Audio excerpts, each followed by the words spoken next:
You're listening to Rolling Recklessly, the podcast where dice hit the floor, paint gets spilled, and no game ever goes exactly as planned. I'm Grizzly, and here we dive headfirst into Warhammer, tabletop gaming, and the beautiful mess that is the hobby life.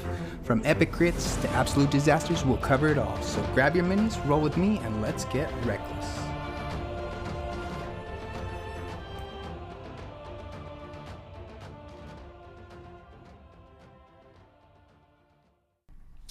Welcome back to Rolling Recklessly, Episode 10, the podcast where we dive into all things Warhammer Age of Sigmar, from the vast lore of the Mortal Realms to the hobby desk and the battles that we play out on the tabletops. I'm your host, Robert, aka Grizzly, and today we're continuing our deep dive into the grand timeline of the Age of Sigmar.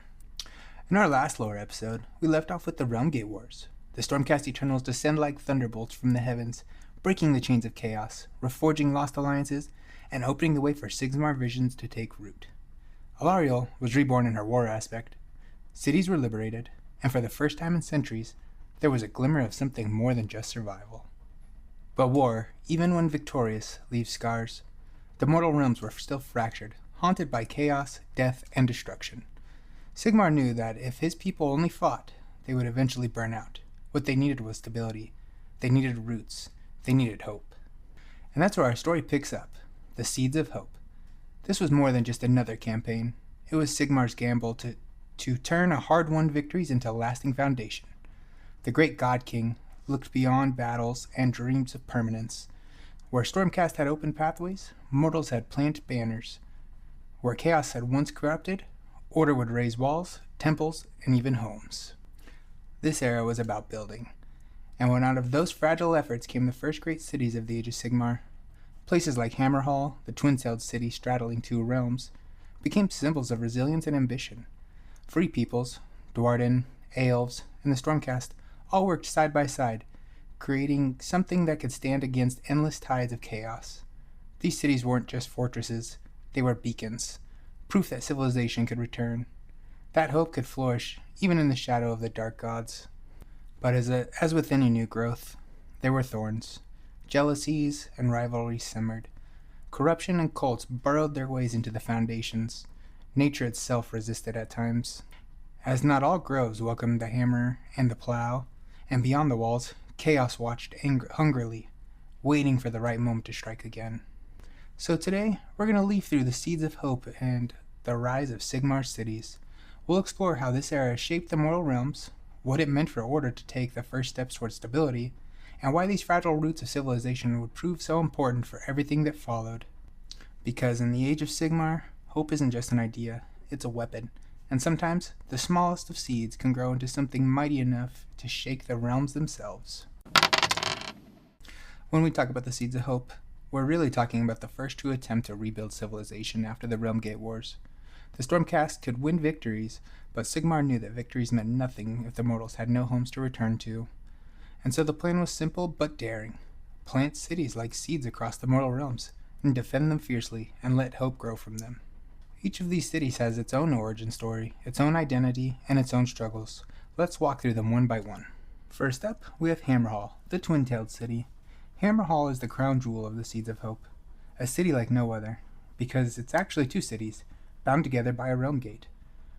On one side, you have Hammerhal Akshi, blazing in the realm of fire, a city of molten stone, forged temples, and unyielding warriors. On the other, Hammerhal Ghyran, flourishing in the realm of life, where greenery and growth surround its walls. The two halves are connected by the Stormrift Realmgate, a permanent artery between realms. This was Sigmar's first statement piece, a city straddling fire and life, showing that order could master even the primal forces of the mortal realms. Hammerhal became a hub of trade, military power, and politics. But it wasn't without challenge. Chaos cults festered in its back alleys. The constant clash between its fiery side and its fertile side made it a city of dualities, ambition and corruption, prosperity and unrest. Still, Hammerhal stands as a symbol of resilience. It proved that order could not just survive, but thrive, even in the heart of the contested realms. Next up, we have the Phoenicium, City of Rebirth. In Ghyran, deep in a land scarred by chaos, the Phoenicium rose from the ashes. The city was built where devastation had once reigned. A place infused with magical rebirth, it became a city of firebirds, phoenixes, and the Free Guild regiments who looked to them as symbols of eternal renewal. The Phoenicium's most striking feature is its cycle of death and rebirth.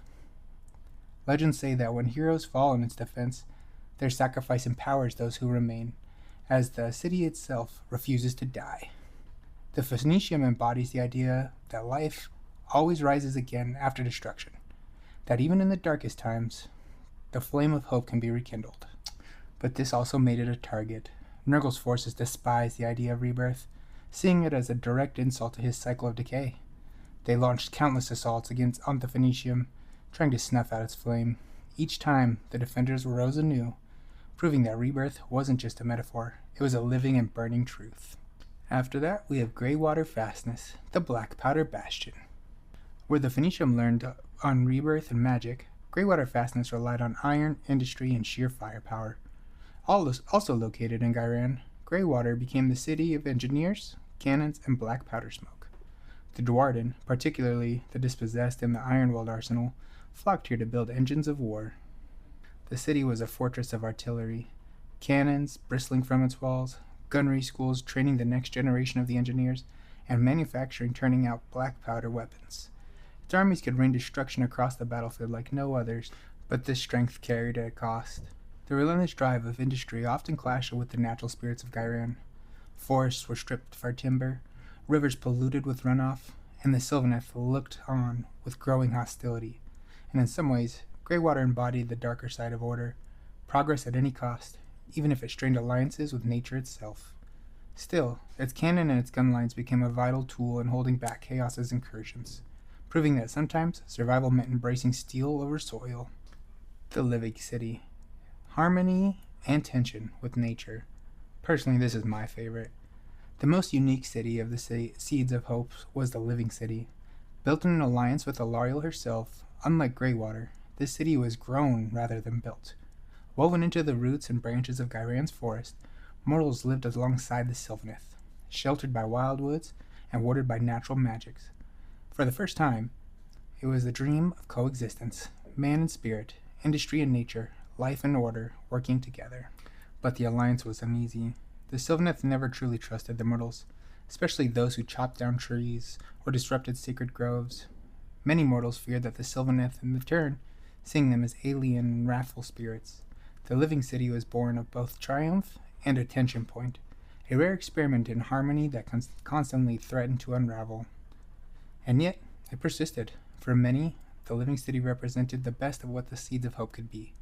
Not just a fortress against chaos, but a vision of a new kind of civilization, one that grew with the realms instead of against them.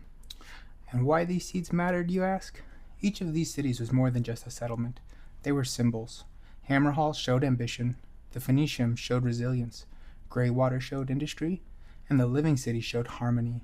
Together they became the roots of Sigmar's great plan to reclaim the realms, the first true bastion of order since the Age of Myth. Of course, they weren't perfect. Chaos cults, internal tensions, and external attacks plagued them constantly, but that's what made them real. They weren't flawless fortresses. They were living, breathing places where people lived, fought, and hoped. And in the setting as brutal as the mortal realms, hope itself was the rarest, most precious of resources.